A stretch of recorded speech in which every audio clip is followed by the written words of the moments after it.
अस्सलामुअलैकुम। हमारे घर के नजदीक मजार पर एक हम्माम था, जिसके पानी से जो भी तलाक याफ्ता औरत गौसल करती, उसकी कुछ ही दिनों में बहुत अच्छी जगह शादी हो जाती और वो ससुराल में बहुत खुश रहती। मगर उस पानी से कवारी लड़कियों को दूर रखा जाता।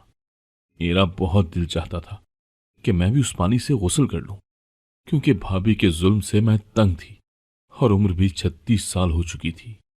यूं एक दिन चादर ओढ़कर उस पानी से गौसल कराई ताकि जल्द ही शादी हो जाए। मगर जूं ही रात के 3 बजे मेरी भाभी ने मुझे धमकी दी थी कि अगर तुम मेरे भाई हामिद से शादी नहीं करोगी तो मैं तुम्हें तुम्हारे भाई इस्माइल की नजरों से गिरा दूंगी। मैं तुम पर बदकारी का इल्जाम लगाकर तुम्हें कहीं मुंह दिखाने के काबिल नहीं छोड़ूंगी। मुझे भाभी का भाई हामिद एक आंख न भाता था, क्योंकि वो इंतहाई अय्याश किस्म का इंसान था। भाई हमेशा मेरे लिए भाभी के सामने डट जाते थे और उनकी तू मैं होने लगती थी। इसीलिए मैंने सोचा कि मैं बेवा औरतों वाले हम्माम में गुस्ल कराती हूं, शायद मेरी भी शादी हो जाए। मगर मैंने ये सुन रखा था कि कवारी औरतों को उस हम्माम में नहाने की हरगिज इजाजत न थी। मगर मैं घर के हालात से तंग आ चुकी थी। मैं डरते डरते गुस्ल तो कराई थी, मगर ये ना जानती थी कि मेरे साथ ऐसा भी हो सकता है। जूं ही रात के 3 बजे खौफ से मेरे कदम लरस रहे थे। मुझे नहीं मालूम था कि मैं जो कर रही हूं वो दुरुस्त भी है या नहीं। मैं आज उस जगह आई थी जहां सिर्फ बेवा औरतें ही आया करती थी। ये जगह हमारे घर के पास ही थी। एक अल्लाह वाले बुजुर्ग का मजार था, जिसके मुतालिक ये मशहूर था कि वहां जो दुआ मांगी जाए जरूर कबूल होती है। मैं वहां कोई दुआ मांगने नहीं गई थी। मुझे तो उस मजार के दाएं जाने बने हम्माम से गर्ज था। मैंने सुन रखा था कि इस हम्माम में कोई बेवा औरत गुस्ल कर ले तो उसकी शादी झटपट ही हो जाती है। सिर्फ इतना ही नहीं, बल्कि ये भी मशहूर था कि वो बेवा औरत ससुराल जाकर राज करती है। मगर वहां कवारी लड़कियों का जाना ममनू था। लेकिन मैं क्या करती? मैं अपनी भाभी की वजह से इस कदर तंग थी कि मुझे इसके अलावा कोई और सूरत नजर ही नहीं आ रही थी। मैंने हम्माम को देखते ही अल्लाह का नाम लेकर उसमें छलांग लगा दी थी। मैं वहां 10 मिनट तक खड़ी रही थी। फिर मैं दुआ करके वहां से निकल आई थी।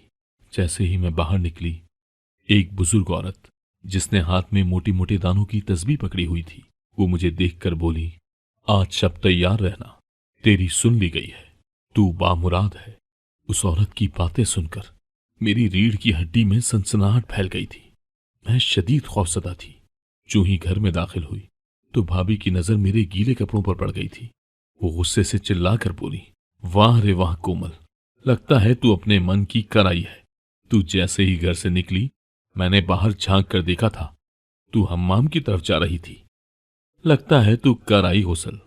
अब तुम पर अजाब नाजिल होगा, क्योंकि तुमने पीर के मजार की बेहुरमती की है। जब सब मना करते हैं कि कंवारी लड़की उस हम्माम के पास से बिना गुजरे, तो तूने क्यों ये हदें तोड़ दी? अब अपना अंजाम देखने के लिए तैयार हो जा। मैं भाभी की बातें सुनकर शदीद खौफजदा हो गई थी। मेरे मुंह से कोई बात ही ना निकलती थी। तभी मुझे भाई की आवाज सुनाई दी। वो छत पर थे। वहीं से बोले, क्या बात है जरीना, क्यों मेरी बहन का दिमाग चाट रही हो? मेरे दिल को बड़ी ढारस मिली थी कि चलो, मेरे सर पर मेरे अपने भाई का साया तो सलामत है। वो तो हर बुरी घड़ी में मेरे सामने दीवार बनकर खड़े हो जाते हैं। वो छत से उतर आए थे और उनके तेवर बिगड़े हुए थे। वो बोले, जरीना, क्यों चिल्ला चिल्लाकर कोमल को डरा रही हो? तुम मेरी बहन का पीछा छोड़ क्यों नहीं देती? तुम मेरी नरमी का नाजायज फायदा उठा रही हो। मैं ये सब देख रहा हूं, अंधा नहीं हूं मैं। तुम्हें जब हम दोनों बहन भाइयों ने इनकार कर दिया है कि हमने नहीं रिश्ता करना तेरे लफंगे आवारा भाई हामिद के साथ, तो फिर तू बार बार मेरी बहन के सर क्यों चढ़ती है? भाभी बिदक कर 2 कदम पीछे हटी थी और बोली, ना ना, मेरी और मेरे भाई की तौबा, हमें नहीं चाहिए तुम्हारी ये मुंहजोर बहन। तुम जानते नहीं हो तुम्हारी बहन क्या गुल खिलाकर आई है। ये बेवा औरतों के हम्माम में गुस्ल करके आई है। अब तैयार हो जाओ तुम दोनों बहन भाई, न जाने तुम लोगों पर क्या अजाब नाजिल होगा। आज रात न जाने क्या होने वाला है। भाई का चेहरा एकदम सर्द पड़ चुका था। वो बोले, मेरी गुड़िया, तूने ये क्या कर दिया? एक पल को भी नहीं सोचा कि इसका अंजाम क्या होगा। अब तो मैं भी तुम्हें नहीं बचा पाऊंगा। तुमने पीर के मजार के तगद्दुस को पामाल किया है। मैं भाई और भाभी की बातें सुनकर इस कदर डर गई थी कि कोई हद नहीं। मैं झट से भाई के गले लगकर ज़ारो कतार रोने लगी थी। मैं बोली, भाई इतनी बड़ी बड़ी बातें मत करें। मैंने फकत हम्माम में गुस्ल ही तो किया है। मैंने तो कोई गैर अखलाकी हरकत नहीं की। इंशाअल्लाह मेरे साथ कुछ भी बुरा नहीं होगा। भाई ने मेरे सर पर प्यार दिया और बोले, देख मगरिब का अंधेरा फैलने लगा है। तू खुद को अपने कमरे में जाकर छुपा ले। सुबह मैं बकरे का सदका देता हूँ।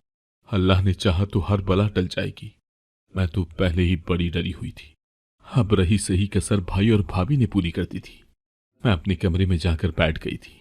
मेरी आंखों से आंसू बह रहे थे। मैं यही सोच सोच कर गमजदा होती जा रही थी कि अगर आज मेरे वालिदैन जिंदा होते तो मुझे इंतहाई कदम उठाना न पड़ता। न जाने सुबह तक मेरे साथ क्या हो जाए। न जाने सुबह तक मैं जिंदा भी रहूंगी या नहीं। मगर मैं कहां जानती थी कि रात के 3 बजे सचमुच मेरे कमरे में मेरा नाम कोमल है। मेरी जिंदगी भी ऐसी ही गुजरी थी जैसे कि मैं कोई कोमल का फूल हूं। वालिदैन ने आंखों का तारा बनाकर रखा था तो भाई ने जिगर का टुकड़ा। इस्माइल भाई मुझसे 10 साल बड़े थे, इसीलिए उनकी शादी भी हो गई थी। मुझे अब भी याद है, भाई ने घर में एक ही जिद लगा रखी थी कि उन्होंने शादी करनी है तो फकत जरीना से ही करनी है। अम्मी को पुप्पो की बेटी जरीना पसंद न थी। वो भाई को अक्सर समझाया करती थी कि देख इस्माइल, जिस तरह तेरी फुप्पो ने मेरा जीना हराम करके रखा था, इसी तरह उसकी बेटी भी करेगी। ना सिर्फ ये मुझे और तेरे बाप को आगे लगाएगी, मुझे तो मेरी बच्ची कोमल का ख्याल सताए जाता है। ये तो इसका जीना भी हराम कर देगी। तुमने सुना नहीं है क्या, जैसी कोख होती है वैसे ही बच्चे होते हैं। सरीना अपनी मां पर ही गई है। कल कला को हमें कुछ हो गया तो कोमल का क्या बनेगा। इस्माइल भाई ने बुरा सा मुंह बनाकर कहा, अम्मी, अगर मैं खाला की बेटी पसंद कर लेता तब तो आप बहुत खुश होती। आपको भी हर औरत की तरह अपने ससुराली रिश्तेदारों से नफरत है। आप ताज्जुब की ऐनक उतार कर देखेंगी तो जरीना आपको इतनी भी बुरी नहीं लगेगी। फिर कल को अगर वो कुछ बुरा करेगी तो मैं भी तो यही हूंगा ना। क्या मेरे होते हुए वो आपके साथ कुछ बुरा कर सकती है? अम्मी, मैं आपका इकलौता बेटा हूं। मुझसे मेरी खुशियां मत छीनिए। मुझे इजाजत दें कि मैं जरीना से शादी कर सकूं। अम्मी लाजवाब हो गई थी। फिर इस लड़ाई में अब्बू भी कूद पड़े थे। उन्होंने भी इस बात को अपनी अना का मसला बना लिया था। अब्बू अम्मी के सामने डट गए थे और ऐसे में अम्मी को हार मानना ही पड़ी थी। ये शादी तो हो गई थी। भाई ने भाभी को पहले रोज ही समझा दिया था कि वो घर में किसी किस्म की नाचाकी बर्दाश्त नहीं करेंगे। भाभी ने भी भाई की बात पल्लू से बांध ली थी। वो अम्मी अब्बू का बड़ा अदब करती थी और मुझे छोटी बहनों की तरह समझती थी। मगर अम्मी मुझे भाभी से मोहतात रहने की तलकीन करती रहती थी। मैं सर झटक देती और कहती कि अम्मी, आप भाभी से बिला वजह की खार रखती हैं। भाई की शादी को 2 साल हो चुके थे मगर भाभी अभी तक बहुत अच्छी थी। लेकिन एक दिन अब्बू और अम्मी कार एक्सीडेंट में चल बसे। मुझे ऐसा लगा था जैसे मेरी जिंदगी अंधेर हो गई हो। हाय, वालिदैन के साए की अपनी ही बात होती है। अब यूं लगने लगा था जैसे सूरज की तपिश मुझे झुलसा कर रख देगी। मेरे वालिदैन का अभी 10वां भी ना हुआ था कि भाभी ने गिरगिट की तरह रंग बदल लिया था। वो मुझे आंखों ही आंखों से खाने लगी थी। मैं अब्बू को रोती या अम्मी को, दोनों ही एक साथ चले गए। मैं रो रही होती तो भाभी मेरे पास आकर कहती, उठो कोमल, घर की सफाई ही कर लो, दिल बहल जाएगा। यूं रोने धोने से मरने वाले वापस तो नहीं लौटेंगे ना। अचानक ही भाभी के सर पर खबत सवार हो गया था मुझे सुघड़ बनाने का। अब तक तो मैं अपनी तालीम की वजह से घरदारी में तवज्जो ही न दे पाई थी। अब भाभी बहाने बहाने से मुझसे काम करवाती। भाई मना करते तो भाभी कहती, इस्माइल, आप चुप ही रहे। कल को हमने अपनी लड़की ब्यानी नहीं है क्या? लोग मुझे ही 100 बातें सुनाएंगे कि बच्ची की मां मर गई तो भाभी ने हरगिज तवज्जो न दी। इस बात पर भाई भी चुप कर जाते थे। फिर एक दिन फुप्पो अपने आवारा और अनपढ़ बेटे का रिश्ता मेरे लिए ले आई थी। भाई बोले, बता कोमल, तेरी क्या मर्जी है, क्या तुझे ये रिश्ता मंजूर है? मैंने बड़े मजबूत अंदाज में इनकार कर दिया था। मैं बोली, हरगिज नहीं, मैं एमए पास लड़की हूं। मैं हामिद जैसे जाहिल इंसान से शादी नहीं कर सकती। हामिद के बारे में तो वैसे भी मशहूर था कि वो किरदार का भी अच्छा नहीं है। भाई मेरी बात सुनकर खुश हो गए थे। वो बोले, कोमल, तुमने मेरे दिल की बात कर दी है। मुझे भी जरीना का भाई पसंद नहीं है। और फिर भाई ने इनकार कर दिया तो भाभी ने घर में ऐसा फसाद डाला कि अल्लाह की पनाह। भाभी ने 2 दिन ना घर के काम को हाथ लगाया और ना ही कुछ खाया पिया। भाई की तो जान थी जरीना भाभी में, इसलिए वो उनके आगे पीछे होते ना थकते थे। लेकिन मैं भाभी की इस नाराजगी की वजह से अपनी जिंदगी तो खराब नहीं कर सकती थी। मैं अपने मौक़िफ़ पर अड़ी रही। भाई और भाभी की सुलह तो हो गई थी, लेकिन भाभी ने इस सब का बदला मुझसे लेना शुरू कर दिया था। वो उठते बैठते मुझे 100 बातें सुनाया करती थी। भाभी हर वक्त यही कहा करती थी कि लड़कियों की शादियां हो जाती हैं तो वो अपने भाइयों के सर से टल जाती हैं। अगर ये मनहूस टलती ही नहीं और 2 साल बीत गए तो तुमसे कौन शादी करेगा? तेरे चेहरे पर तो अभी से झुर्रियां पड़ने लगी हैं।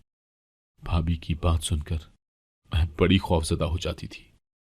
मैं शीशे के सामने जाकर खड़ी हो जाती, लेकिन मेरा चेहरा तो अभी तक तरोताजा ही था, खूबसूरत और गुलाबी। न जाने भाभी मुझसे क्या खार निकालती थी। फिर यूं हुआ कि मेरे लिए रिश्ते आना शुरू हो गए थे। मैं पढ़ी लिखी भी थी और खूबसूरत भी, इसीलिए बेहतरीन से बेहतरीन रिश्ता आया। जब कभी हाँ होने लगती तो भाभी घर में फसाद डाल देती थी। वो भाई के साथ झगड़ने लगती थी और कहती थी कि इस्माइल, अगर तुमने अपनी बहन की शादी इस जगह करनी है तो मुझे अभी तलाक देकर फारिग कर दो। भाई एकदम ही डर जाते थे। भाभी की जिद की वजह से मेरे बहुत अच्छे अच्छे रिश्ते ठुकराए गए थे। भाई मेरे पास आकर बैठ जाते और बोलते कि कोमल, तू मेरी बड़ी प्यारी बहन है, मुझे तुझसे बड़ा उन्स है। मेरा जी चाहता है कि दुनिया की सारी नेमतें लाकर तेरे कदमों में रख दूं, मगर मैं तेरी भाभी को भी बड़ा चाहता हूं। मैं अपना घर खराब नहीं कर सकता, लेकिन तू मेरा यकीन कर, मैं तेरी ऐसी जगह शादी करूंगा कि जमाना देखेगा। मैं दुनिया जहान की खुशियां तेरी झोली में डाल दूंगा। भाई की ये बातें मेरी ढारस बंधा देती थी, इसलिए मैं अच्छे रिश्ते के इनकार का गम भी सह जाती थी। यूं ही करते कराते मेरी उम्र 35 बरस हो चुकी थी। अब तो भाभी ने मेरा जीना मुहाल कर रखा था। वो भाई को प्रेशराइज करती थी कि इसकी शादी हामिद से ही करवा दो। भाई भाभी को झिड़क कर चुप करवा देते थे। अब मुझे भी अपने चेहरे पर झुर्रियां नजर आने लगी थी और मुझे यकीन हो गया था कि मेरी शादी किसी अच्छे घराने में होने से रही। भाई भी आखिर कब तक मेरा साथ देते। एक ना एक दिन तो वो भी भाभी के आगे बेबस हो ही जाएंगे। इसीलिए मैंने बेवा औरतों के हम्माम में गुस्ल कर लिया था और अब मैं अपने कमरे में बैठी डरी हुई थी। रात कतरा कतरा पिघल रही थी। तभी अचानक किसी ने मेरे कमरे का दरवाजा इस कदर जोर से खोला कि मेरी सांस तक बंद हो गई थी। सामने एक निकाब पोश मर्द खड़ा था। वो बोला, तू आज पीर के मजार में बने हुए हम्माम में गुस्ल कराई है। मुझे हुक्म हुआ है कि मैं तुझसे निकाह कर लूं। इतना कहकर वो आदमी आगे बढ़ा और उसने मेरे चेहरे पर रुमाल रख दिया और मैं बेहोश हो गई। जब आंख खुली तो एक अनजान कमरे में थी और मेरे सामने हामिद खड़ा था। मैं जैसे ही होश में आई, वो मेरी तरफ देखकर बुलंदो बांग कह लगाने लगा था। वो गला फाड़ फाड़ कर हंस रहा था और बोला, बहुत लंबा इंतजार करवाया है तुमने कोमल बीबी, लेकिन तू मेरे हाथ ना आती थी। ये तो अच्छा हुआ कि तू हम्माम में गुस्ल कराई है, इसलिए मुझे हुक्म हुआ है कि मैं तेरे साथ निकाह कर लूं। अब ये पीर का हुक्म है, ठुकरा सकती है क्या? मैं तो इस सकते से ही बाहर नहीं आ रही थी कि मेरे साथ इतना बड़ा जुल्म हो चुका था। वो हामिद जिसकी मैं शक्ल देखना भी गवारा नहीं करती थी, वो मेरे सामने खड़ा अपनी जीत की खुशी मना रहा था। वो बोला, जल्दी से उठ, मौलवी साहब आने वाले हैं। हम दोनों का निकाह आज ही होगा। मेरा जी चाह रहा था कि मैं कहीं भाग जाऊं, मगर मजबूर थी। ऐसा नहीं कर सकती थी, क्योंकि गलती मेरी ही थी, जिसकी सजा भी मुझे ही मिलना थी। यूं एक मनहूस दिन मेरा निकाह हामिद से हो गया था। शादी के फकत पहले दिन ही हामिद मेरे साथ ठीक रहा था और फिर उसने अपनी असलियत दिखाना शुरू कर दी थी। उधर फुप्पो ने भाई को मुबारकबादी का फोन कर दिया था कि हामिद और कोमल का निकाह हो गया है। मैं जानती थी कि भाई ये बात सुनकर शदीद गुस्सा हुए होंगे। उन्होंने भाभी को बातें भी सुनाई होंगी। भाई मुझे मिलने आना चाहते थे, इसलिए फुप्पो मेरे लिए एक सुर्ख सूट ले आई थी और बोली, इसे पहन लो, भाई आएगा तो तुझे देखकर खुश हो जाएगा, नहीं तो तेरी फिक्र में घुल घुल कर हलकान होता रहेगा। मैंने फुप्पो के हाथ से वो सूट ले लिया था। मैं सुर्ख रंग का जोड़ा पहन कर आई तो हामिद को हंसी का दौरा पड़ गया था। वो लोट पोट होता जा रहा था। मुझे देखकर बोला, बूढ़ी गोड़ी लाल लगाऊं। हामिद के ये अल्फाज मुझे नश्तर की तरह लगे थे। हामिद बोलता ही जा रहा था। कहने लगा, कोमल, जब मैं तेरा रिश्ता बड़ी चाह से मांगता था तब तू मान जाती तो आज तेरी कुछ इज्जत भी होती। तू तो पीर के हुक्म से इस घर में आई है। मेरी नजर में तेरी औकात दो कौड़ी की भी नहीं है। इतने में भाई आ गए थे। हामिद खुशामदी अंदाज में उनसे मिला था। भाई हैरान थे कि आखिर ये सब हुआ क्या है। मैंने उनको पूरी दास्तान सुना दी थी कि उस रात किस तरह हामिद मुझे अगवा करके ले आया था। भाई को बहुत दुख हुआ था, लेकिन अब निकाह हो चुका था तो कुछ भी नहीं हो सकता था। हामिद ने मेरी जिंदगी अजीरन करके रखी हुई थी। मैंने तो कभी ख्वाब में भी नहीं सोचा था कि वो शादी के बाद इस कदर बदल जाएगा। सुबह शाम मेरे चेहरे के ऐब बयान करेगा। सारी सारी रात मेरे सामने तरह तरह की लड़कियों के साथ फोन पर बातें करेगा। मैं हामिद के साथ रहते हुए सहनी मरीजा बनती जा रही थी।